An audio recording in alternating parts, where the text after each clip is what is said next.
يضلل فلا هادي له ونشهد أن لا إله إلا الله وحده لا شريك له ونشهد أن سيدنا ومولانا وحبيبنا وشفيعنا محمدا عبده ورسوله.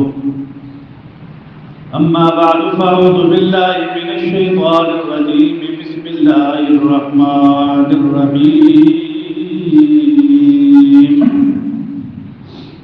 ربنا أنزل علينا مائدة من السماء تكون لنا عيدا لأولنا وآخرنا وآية منك وارزقنا وأنت خير الرازقين. وقال النبي صلى الله تعالى عليه وسلم: كن في الدنيا كأنك غريب أو عابر سبيل. يا رب صل وسلم دائما أبدا على حبيبك خير الخلق كلهم. هو الحبيب الذي ترجى شفاعته لكل هول من الأهوال مقتحمين. سبحان ربك رب العزة عما يصفون وسلام على المرسلين والحمد لله رب العالمين. قابل احترام معزز عزیز بزرگوں، دوستوں اور بھائیوں، اللہ تبارک و تعالی نے ہم پر کرم کیا، احسان کیا. جس ذات نے مجھے آپ کو ایمان کی دولت سے نوازا ہے. ایمان کی دولت سب سے عظیم دولت ہے. جس انسان کو مرنے سے پہلے ایمان مل گیا اور کلمہ نصیب ہو گیا، حقیقت کے اندر یہی لوگ کامیاب ہیں. حقیقت میں یہی کامیاب ہونے والے ہیں. اور پھر اللہ تبارک و تعالی نے جو ایمان کی دولت کے ساتھ ہمیں یہ رمضان کا مہینہ، یہ مبارک مہینہ ہمیں اپنی زندگی کے اندر عطا کیا، جس کے اندر ہم نے اللہ جل شانہ کو راضی کیا، اللہ کو راضی کرنے والے اعمال کیے، نمازیں ادا کی ہیں، روزے رکھے ہیں، قرآن مجید کی تلاوت کی ہے، اور ہم نے زکوٰۃ دیے ہیں، صدقات دیے ہیں، اور ایسے ہی صدقہ فطر ہم نے ادا کیا ہے، اور بھی بہت سارے خیر کے کام ہم نے کیے ہیں. یہ سارے کے سارے کام اللہ جل شانہ کو پسند ہیں، اللہ کو راضی کرنے والے اعمال ہیں یہ.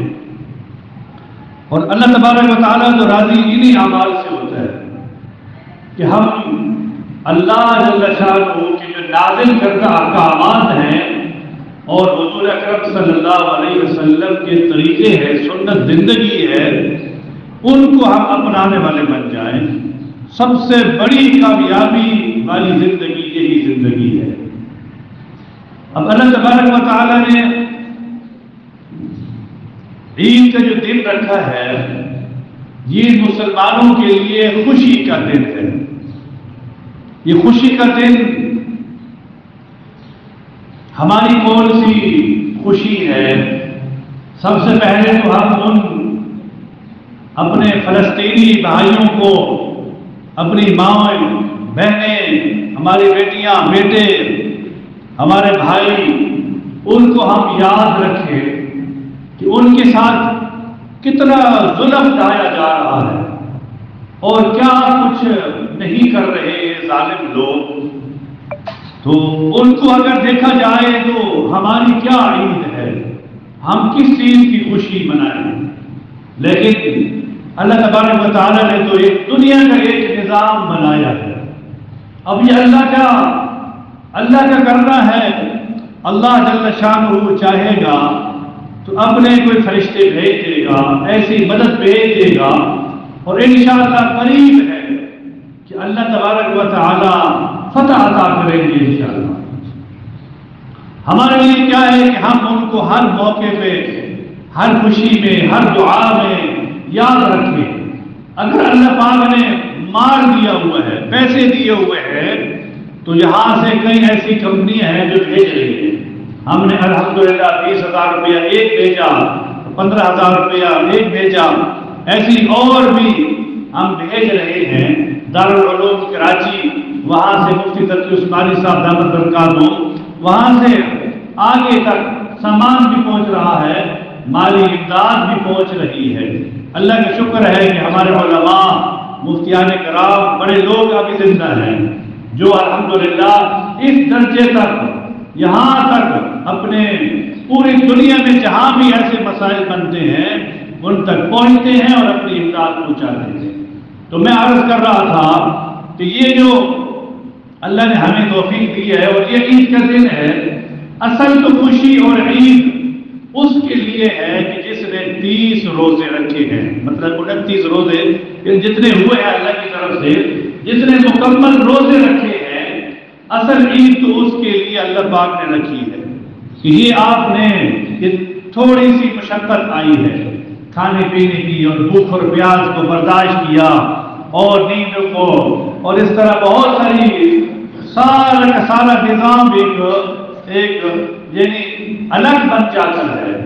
تو یہ سب کچھ کیا، اپنے آپ کو قربانی میں ڈالا اور رات کو جیسے کہ تراویح ادا کی ہے، اور اس طرح اور بھی بہت سارے کام کیے اللہ کو راضی کرنے والے۔ یہ سارے کام کرنے کے بعد اللہ پاک نے یہ دن رکھا ہے کہ اب تمہارے لیے یہ خوشی کا دن ہے۔ اب یہاں پر ہم تو یہ کہتے ہیں، علماء سے جیسے سنا ہے، اب جس نے روزے ہی نہیں رکھے اس کو پتہ ہی نہیں ہے، سر عام کھاتے رہے پیتے رہے، آج طبیعت خراب ہے جی نہیں رکھ سکتے۔ اچھے خاصے مسلمان، اچھے خاصے ہمارے بھائی جنہوں نے روزے نہیں رکھے، اور ایسے ہی تراویح کی نماز قاضی حق سے نہیں پڑھی جاتی، یا بہت سارے لوگ ایسے کہ جو اس بات کے اندر ہیں کہ یہ تو بس ایسے ہی ہے جی، ایک نفلی نماز ہے جی، بس پڑھ لو تو اجر ہے اور نہ پڑھو تو کیا ہے جی، کچھ بھی نہیں ہے جی، یہ ہے جی۔ اس اختلاف کے اندر پڑھ کے تراویح کی نماز چھوڑ چکے ہیں کئی لوگ ایسے ہیں، اور ایسے ایسے فتنے ظاہر ہو چکے ہیں کہ جو کہتے ہیں کہ بھئی یہ کون سی نماز ہے، یہ کہاں سے ثابت ہوئی ہے، آپ نے اسلام میں تو پڑھی ہی نہیں ہے، یہ تو حضرت عمر سے آئی ہے۔ اور بھئی حضرت عمر کون تھا؟ ہم یہ پوچھتے ہیں حضرت عمر کون تھا کہ جن کو اللہ پاک نے 39ویں نمبر پر اسلام لا رہے ہیں اور خلیفہ دوم امیر المومنین بن رہے ہیں۔ اگر یہ دیکھا جائے تو پھر وہ کون سے حضرت عمر رضی اللہ تعالیٰ عنہ؟ مطلب ہے کہ ایسے ہی لوگوں کو برگلا کے، ایسے کام کرا کے اپنی عبادات سے پیچھے کر رہے ہیں، چھڑوا رہے ہیں۔ ایک نماز کتنا بڑا عمل ہے، اور اختلافات میں ڈال کے لوگوں کو گمراہ کر رہے ہیں۔ محترم بھائی دوستو، ہماری عید تو یہی ہے کہ ہم اپنے مسلمان بھائیوں کو، گھر والوں کو، عزیز و اقربا، رشتہ داروں کو ہماری ملاقات ہو۔ اور یہ اللہ پاک نے بڑا دن رکھا ہے کہ جس دن کے اندر دل نرم ہوتے ہیں۔ اگر بھائی کوئی آپس میں لڑے ہوئے ہیں، خاندان لڑے ہوئے ہیں، بھائی لڑے ہوئے ہیں، تو اللہ تبارک و تعالی نے تو ارشاد فرمایا وَالصُّلْحُ خَيْرٌ، صلح بہتر ہے، صلح کے اندر خیر ہے۔ اللہ تبارک و تعالی جب ہم سے صلح کرنا چاہتے ہیں تو ہم کیوں نہ صلح کریں اپنے مسلمان بھائیوں سے۔ سب سے پہلی چیز یہی ہے کہ ہم صلح کی طرف آئیں۔ اگر کوئی اونچ نیچ بات ہو جاتی ہے، ہوتی رہتی ہے خاندانوں میں، بھائیوں میں، اپنے کتنے عزیز و ہمارے رشتہ داروں میں، تو اللہ تبارک و تعالیٰ ان بندوں کو بڑے ہی خوش ہوتے ہیں کہ جو یعنی کہ اس پہ یہ حق پہ نہیں تھا اور اپنے آپ کو چھوٹا کر کے، ہاں جی، کہ اپنے آپ کو چھوٹا کر کے دوسری کی طرف چلا جاتا ہے اور معافی کے اندر پہل کرتا ہے، آگے بڑھتا ہے کہ بھائی میں نے آپ کو معاف کر دیا، حالانکہ قصوروار نہیں تھا، لیکن اپنے آپ کو چھوٹا سمجھ کے معافی مانگ لیتا ہے۔ اللہ کے نبی علیہ السلام کا فرمان ہے قیامت کے دن اللہ جل شانہ جنت کے اندر جب داخل کریں گے، بے جوڑ موتی کا مہر اللہ پاک اس کو عطا کریں گے، اس لیے کہ اللہ جل شانہ کو عاجزی پسند ہے، تکبر پسند نہیں ہے۔ آج یہ صلح کیوں نہیں ہوتی؟ 40 سال 50 سال لڑائیاں جھگڑے چل رہے ہوتے ہیں، یہ تکبر کے اندر ہوتے ہیں، تکبر میں بڑے ہیں، وہ معافی مانگیں گے کہ ہم کیوں مانگیں، وہ مانگیں گے، ہاں جی۔ تو ایسے ہی 40 50 سال تک، لیکن اللہ پاک جس کو سمجھ دیتا ہے اور ہدایت عطا کرتا ہے تو وہ بہت جلد ہی صلح ہو جاتی ہے۔ میرے محترم بھائی دوستو، اس لیے ابھی جیسے کہ یہ عید کی نماز ہے، ایک تو ہمیں صدقہ فطر کہ جو ہم نے روزے رکھے، نیک اعمال کیے، ان کے اندر جو کمی بیشی ہو گئی ہے، اللہ تبارک و تعالیٰ صدقہ فطر ایسی چیز ہے جو اللہ کے لیے ہے۔ اللہ پاک نے صاحب نصاب پر رکھا ہے، جو زکوٰۃ دیتے ہیں اور جو صاحب نصاب ہیں، اگر چلو زکوٰۃ نہیں بھی ہے اس پہ لیکن تنخواہ ہے تو یہ کیا ہے؟ 250 روپیہ فی بندہ، چاہے بچہ ہے، بڑا ہے، بوڑھا ہے، عورت ہے، مرد ہے، سب پر ہے، تو یہ ادا کر دیں۔ 250 روپے بڑی قیمت نہیں ہے، لیکن اس سے کیا ہوتا ہے؟ ایک غریب غربا کی امداد ہو جاتی ہے، غریب غربا کی امداد ہو جاتی ہے، بیوہ ہے، ایسے ہی کوئی یتیم بچے ہیں، مستحق ہے، ان تک امداد پہنچ جاتی ہے۔ جیسے ہم اب اپنے گھروں کے اندر دیکھیں، ہمارے آج کیسے کیسے کھانے پک رہے ہوں گے اور کھانے پک چکے ہوں گے، اور ابھی ہم کھا کے بھی آئے بیٹھے ہوں گے اور جا کر بھی ہم اپنے اچھے اچھے کھانے کھائیں گے، تو کیا ان لوگوں کا حق نہیں ہے کہ جو بیچارے مالی لحاظ سے کمزور ہیں ان تک ہمارا حق پہنچ جائے؟ تو یہ اللہ جل شانہ کو کتنا پسند ہے۔ اللہ جل شانہ کے ہاں یہ تو نہیں ہے کہ تو امیر بن گیا ہے اور یہ غریب ہے، ہاں جی، تو یہ ہے کہ تم الگ چیز ہے اور یہ الگ چیز ہے۔ اللہ کے ہاں تو سارے ہی بندے ہیں، اللہ کے ہی بندے ہیں۔ یہ تو انسان کا انما الاعمال بالخواتیم جیسے ہے، اعمال کا دار و مدار تو اختتام پر ہوتا ہے، ایسے ہی زندگی کا دار و مدار بھی اختتام پر ہوتا ہے۔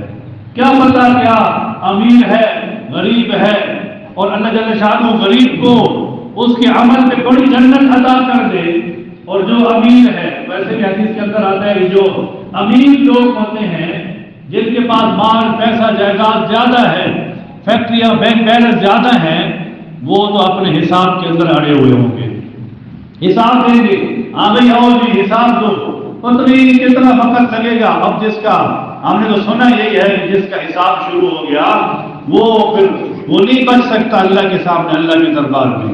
اس لیے اللہ سے دعا مانگنی چاہیے، یا اللہ ہمارے لیے حساب و کتاب میں آسانیاں فرما دے، آسانیاں فرما دے، ایسا نہ ہو آخر کا دن ہو اور مال کی وجہ سے ہم اڑے پڑے ہوں۔ اس لیے مال کو پاک کرنے کے لیے یہ اللہ پاک نے زکوٰۃ رکھی ہے، صدقات رکھے ہیں، ایسے ہی صدقہ فطر یہ ہے، اور اس طرح غریب غربا کے لیے امدادیں، ان کو دینا، ان کو کپڑے لے کر دے دیں، کوئی بھی ضرورت اشیاء ہے ان تک پہنچا دینا، یہ ہے۔ اور صدقہ فطر کا یہ مسئلہ ہے، صدقہ فطر کا کہ عید کی نماز پڑھنے سے پہلے اس کو ادا کرنا ہوتا ہے۔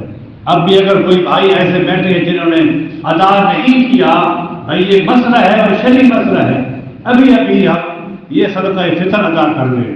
اور ایک بات یہ بھی ہے کہ ایک متوسط درجے کے لیے جو عام طبقہ ہے ان کے لیے تو صرف 2 سیر گندم ہے، یعنی جس کا 250 روپیہ بنتا ہے۔ بھئی اللہ پاک نے جس کو مالدار بنایا ہے، مال والا ہے، اس کے لیے آگے جو بھی ہے اور کشمش بھی ہے، اس طرح آگے ہے۔ مطلب ہے بھئی وہ اگلے حساب سے، اب جیسے کہ نا جو ہے جیسے تو اس کا 500 روپیہ بنتا ہے، تو آپ 500 کے حساب سے دے دیں۔ اللہ پاک نے اگر مال دیے ہے، یہ نہیں ہے کہ بس جی 250 روپیہ ہم ہر ایک کے ساتھ ہیں۔ اب اللہ پاک نے مال تو زیادہ دیا ہے تو اللہ پاک استعداد دے تو ہم ادا کیا کریں، اللہ کے راستے میں اللہ کے لیے دینے کے لیے کبھی بھی ہم حساب نہ کیا کریں۔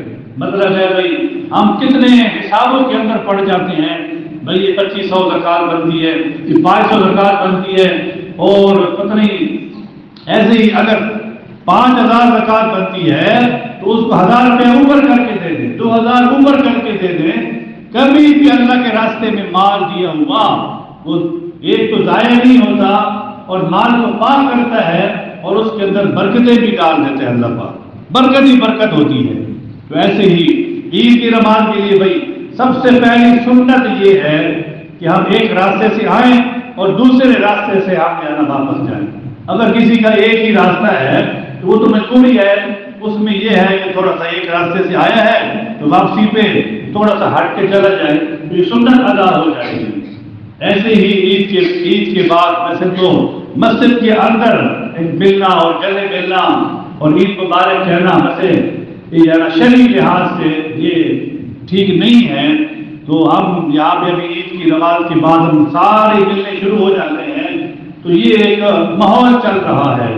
تو ماحول کے اعتبار سے بھائی آپ کی مرضی ہے ملیں، لیکن یہ شرعی لحاظ سے عید مبارک مسجد کے اندر تھوڑا سا اونچی آواز سے بولنا کرنا یہ ویسے ٹھیک نہیں ہے، یہ مسئلہ بھی ہمارے سامنے ہو۔ ایسے ہی بھائی عید کی نماز ہے جیسے، تو یہ واجب نماز ہے، واجب۔ اس کے ساتھ 6 تکبیریں زائد ہوتی ہیں، عید کی نماز اور 6 تکبیریں اس کے ساتھ زائد۔ عمل تو یہ ہے کہ آپ کی جو نیت ہے کہ آپ گھر سے آئے ہیں، آپ عید کی نماز کے لیے ہی آئے ہیں۔ اور دوسرا ایک مسئلہ ہے کہ عید والے دن ہمارے شراب کے نفل نہیں ہیں، نہ عید سے پہلے ہے نہ بعد میں ہے۔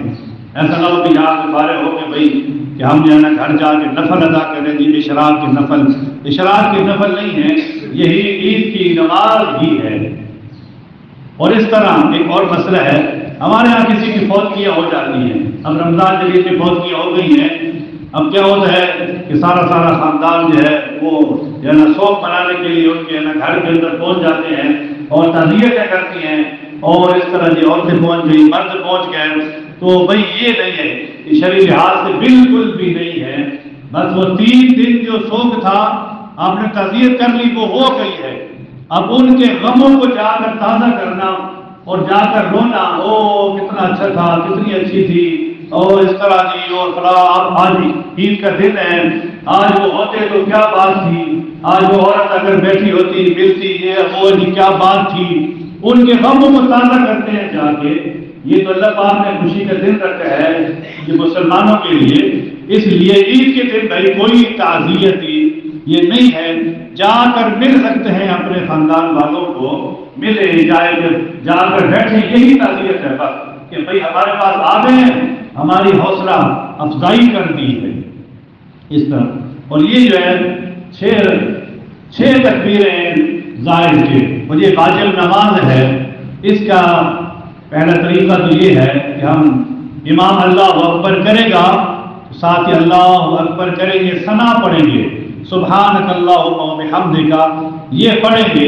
اس کے بعد پھر 3 تکبیریں ہوں گی، امام اللہ اکبر کہے گا، ہاتھ اٹھا کر چھوڑ دینے ہیں، پھر اللہ اکبر ہاتھ اٹھا کے چھوڑ دینے ہیں، اور تیسری تکبیر میں اللہ اکبر کر کے ہاتھوں کو باندھ لینا ہے۔ امام اس کے بعد قرأت کرے گا سورۃ یعنی فاتحہ، اس کے بعد جو ہے سورت ملانا، اس کے بعد رکوع کریں گے، پھر سجدے کریں گے، رکعت پوری کر کے پھر ہم کھڑے ہو جائیں گے۔